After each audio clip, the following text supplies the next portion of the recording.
आप मुझे बताइए कि कोई एक दिन बीते, कोई एक दिन अगर बीत जाए जिस दिन कोई हादसा ना हो, ट्रेन हादसा ना हो, तो ईश्वर को धन्यवाद लोग देते हैं। कवच को लेके बड़ी बड़ी बातें की गई थी पिछले बजट में, इस बार तो जिक्र ही नहीं है। पूछना चाहूंगा कितने किलोमीटर कवच हुआ, या कवच सिर्फ मीडिया मैनेजमेंट के लिए था? मैं समझता हूं कि इन हादसों के बाद भी सरकार के काम पे जू नहीं रह रही, सरकार सरोकार से चल रही। ये बहुत ही दुखद है। मैं पीड़ित के परिवारों के प्रति संवेदना व्यक्त करती हूँ, उनको श्रद्धांजलि अर्पित करती हूँ, मृतकों को, और जो घायल हैं उनकी जल्दी रिकवरी की कामना करती हूँ। और केंद्र सरकार से पूछती हूँ कि आप लोगों ने इस बार बजट में रेल के लिए बात तक नहीं की। लगातार रेल की दुर्घटनाएं हो रही हैं, आप कर क्या रहे हैं? आप जनता के प्रति उत्तरदायी है या नहीं है? आपने देखा कि किस तरह से रेल बजट भी उस तरह से नहीं बढ़ाया गया, जबकि हमारे देश में जो पटरियां हैं उसकी मरम्मत ही पहले जरूरी है। आप वंदे भारत देकर क्रेडिट लेना चाहते हैं। वंदे भारत में कितने लोग ट्रैवल करते हैं?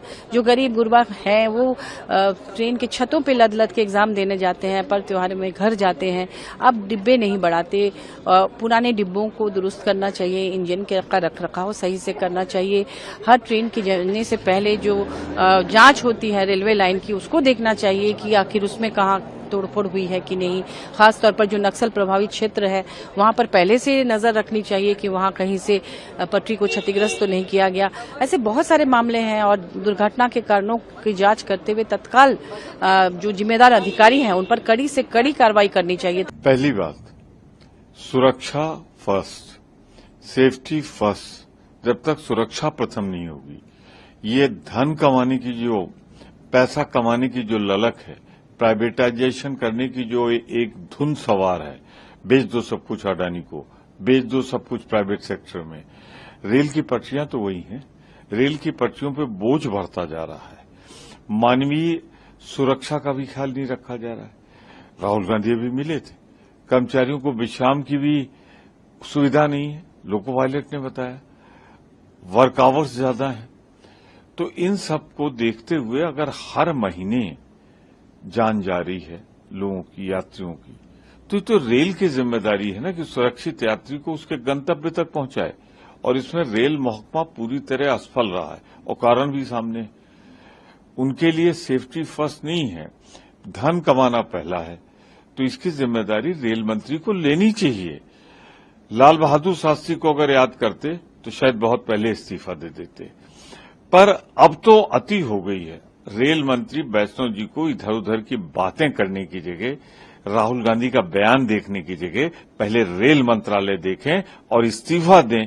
नैतिक जिम्मेदारी ही नहीं लेते हुए पूरी तरह जिम्मेदार वो हैं, क्योंकि उन्होंने बेच दिया है रेल को। ये जो बेचीकरण है, ये दुर्घटना के लिए जिम्मेदार है। तो ये कि सरकार हर चीज में रिकॉर्ड बनाना चाहती है। अभी कुछ दिन पहले paper record, paper leak record चल रहा था, परीक्षाओं के पेपर लीक हो रहे थे, उसका भी रिकॉर्ड बनने जा रहा है। और लगता है उसी के पीछे पीछे ट्रेन के एक्सीडेंट का भी रिकॉर्ड बनने जा रहा है। आखिरकार सरकार जो दावा करती है सिक्योरिटी एंड सेफ्टी का, और इतना बड़ा बजट उनके पास है, उसके बाद भी एक्सीडेंट क्यों हो रहे हैं, आम लोगों को सुविधाएं क्यों नहीं मिल रही हैं, जिन जान जा रही है। जो आज एक्सीडेंट हुआ है, जान जाने वालों की सरकार मदद करे, और भविष्य में ऐसे एक्सीडेंट ना हो, कम से कम इसके लिए कोई पुख्ता इंतजाम सरकार करे। और वायनाड में भी एक्सीडेंट हो रहे हैं तो बहुत। आपको याद होगा सरकार COP21 में गई थी, ग्लोबल वार्मिंग, क्लाइमेट चेंज, ये बातें बहुत बड़ी बड़ी की गई। G20 में भी बड़ी बड़ी बातें की गई हैं। आज अगर वहाँ लैंडस्लाइड हुआ है, तो कुछ दिन पहले उत्तराखंड की सुनने में आ रहा था कि बड़े पैमाने पे लैंडस्लाइड हुआ है, और लगातार लैंडस्लाइड होते रहे हैं वहाँ पर। सरकार नेचुरल इस तरह की जो घटना होती हैं उसके लिए क्या कर रही है, सरकार को बताना चाहिए। आज वित्त मंत्री का रिप्लाई भी होगा सदन में, और वो सबके जवाब भी देंगे। उत्तर प्रदेश को पिछले 10 साल में तो कोई बड़ा पैकेज मिला नहीं।